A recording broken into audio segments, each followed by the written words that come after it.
Hey guys, so on January 30th, Scott Fontana of the New York Post posted an article regarding some possible upcoming changes to the unified rules of mixed martial arts.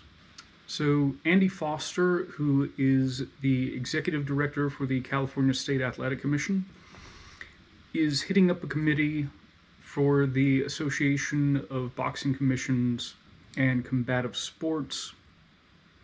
And the two rules that they are addressing, one is knees to the head of a downed opponent. Mostly they are addressing the language surrounding that. So, back when the unified rules were originally adopted, explicitly you could not knee the head of a fighter who was touching the ground with anything other than the soles of their feet. A few years ago, that changed somewhat because there were some fighters who were sort of gaming the system by touching the ground with their fingertips when they were in a front headlock. But they're like, oh, you can't knee me now because I got a finger on the ground. So they changed the rules so that if the majority of the weight was on the feet, then you could still knee the guy in the head even if he had his fingers on the ground. That was sort of ambiguous and caused some issues with, did the ref make the right call? How is he supposed to know where the weight is and all that? So it looks like they're trying to change the rules so that if the fighter has a hand or has either hands or feet on the ground, but nothing else, not a knee, not an elbow, then they are open to attacks to the head with knee strikes. I'm sure that's going to be controversial for some people. Some don't like the idea of knees to the head at all. Others prefer, why don't we have knees to the head anytime fighters are on the ground? So it's not quite the old rules. It's not quite what you would see in, for instance, one fighting championship. But it is a small change that will be very important going forward. Another rule that they are addressing is the 12-6 elbow rule.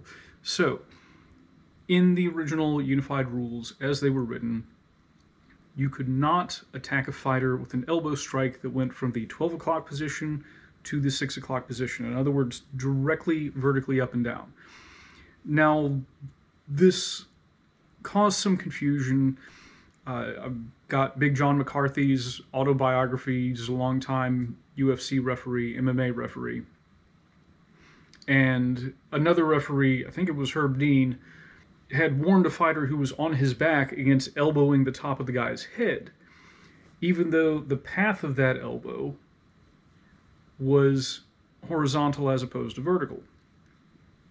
And we have seen some workarounds in the past. Again, you can hold someone in your guard at this time and drop elbows on the top of their head. Now, the thing about that rule is it's always been stupid, because you can throw that exact same technique from any position, and it's legal, except if it's going directly vertically up and down. This would be akin to, in boxing, if they banned the uppercut, because hooks are okay, but if you have a circular punch that goes upward, that's so much more deadly. And there are stories about why that rule was created. Joe Rogan famously says that a doctor on the rules committee saw a demonstration where someone broke ice with that elbow and decided it was too deadly. I think in John McCarthy's book, he talks about actually seeing footage of a fighter take the other fighter's back and basically drop his elbow into the guy's spinal column, right to the guy's brainstem. And the doctor was like, well, we have to stop that from happening, so no more 12-6 elbows. But you've already banned strikes to the back of the head. As another bit of trivia, it's also the only loss on John Jones's record. Anyway, I'm a fan of this because I love seeing mixed martial arts being used as a test bid for, let's call it, dueling types of scenarios.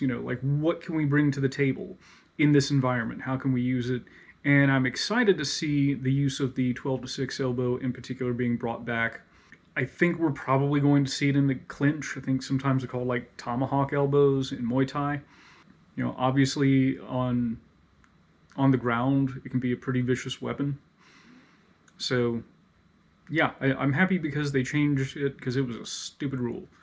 You know, knees on the ground.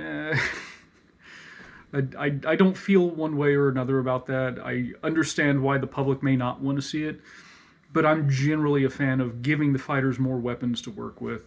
I mean, if it was up to me, I'd bring back headbutts. You know, just give them one more weapon to use in their arsenal.